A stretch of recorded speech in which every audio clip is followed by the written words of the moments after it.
cryptocurrency right now is at a very bad point when it comes to one thing in specific, and that is, of course, stablecoins. As we have seen, one of the largest banks in the world, top 15, absolutely collapsing out of nowhere. Of course, that's what they want you to believe. Actually, there are a lot of things under the surface that led to this, and people need to be held accountable, because we have seen a lot of the top stablecoins completely and totally debunking themselves, taking away their entire claim that they were in fact fully backed or proportionally above the point where they needed to be able to provide people's funds when they wanted to pull them out. The concerns have been here for a while, and now they're coming to play in real time. USD coin at 9679. The regulatory framework here is what's most scary, because we're not far away from a point where we could see a lot of this really start to unravel. I mean, right now, every single person who's in the crypto space that's holding stablecoins is probably a little bit scared. We all are. If you have a ton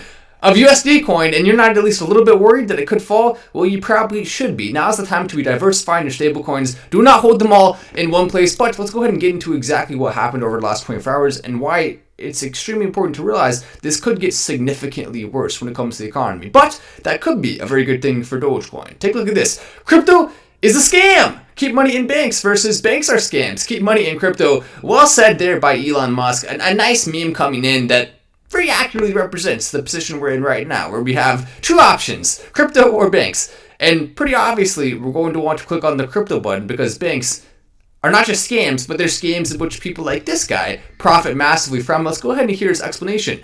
This guy is in large part responsible for a collapse of this massive bank. We now do have news coming in that we're going to potentially see 50% of investments made available.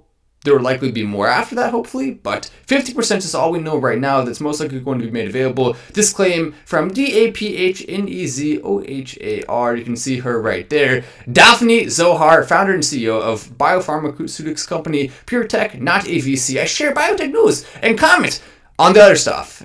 Co-founder, host, Biotech CH, board of I Am Biotech, and you can see she very clearly said we're going to have half of the deposits available soon. And when you look at this and you compare it to what happens in cryptocurrency, well, here's why it's important. Because cryptocurrency and banks are unfortunately kind of tied together. A lot of money that is borrowed is from banks. And we did see a more than $3.3 billion hold that Circle, one of the largest cryptocurrency companies, which has big stakes in stablecoins, one of the reasons why they fell, a $3.3 billion stake that now everyone is worried about, and rightfully so. I mean, we have reason to be concerned here, and I don't think it's not going away anytime soon, unfortunately. We're going to have to continue to be in a position where every single stablecoin that falls is going to just be another domino on the path toward a unfortunate future here. But that's where Tether comes in.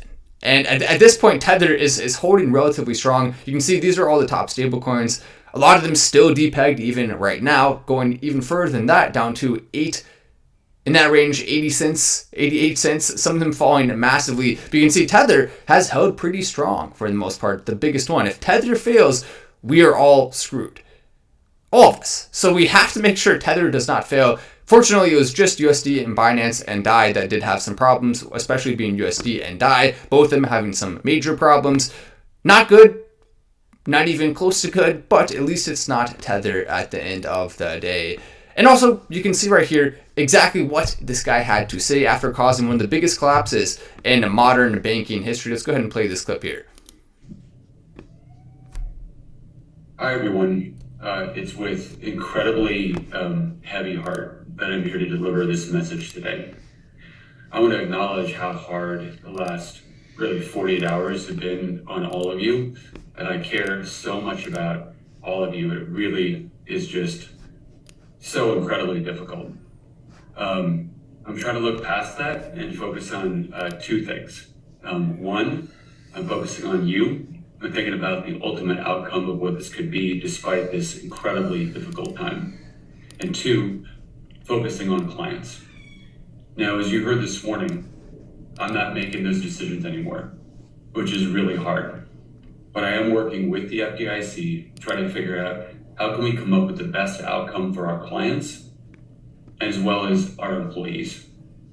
Now, I know in that message went out this. I'm not buying it at all. This guy is perhaps the most insincere person I've ever seen on in front of a video camera. He's sitting there in what is clearly a mansion with one of the most monotone speeches I've ever heard. I'm Matt Wallace. This is Fast Stand, and I'll see you in the next video.